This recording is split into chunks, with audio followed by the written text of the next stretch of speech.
middle position and I'm in 4th playing year na. Last season, like natalo kami, yun yung sobrang bigat sa amin. Like, dapat 4 feet na kami. Hindi naman siya bad thing kasi ang dami namin natutunan. And ngayon, mini-improve pa namin yung kailangan namin improve. And sa sarili ko rin, sabi ko, hindi rin ako mag-stop.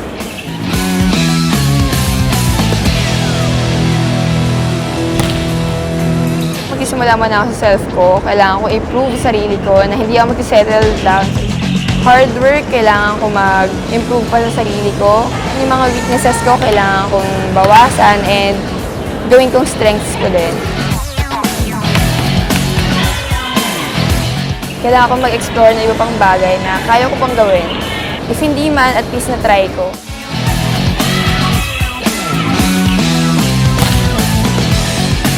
For me, hindi ako titigil sa isang bagay na alam kong okay na.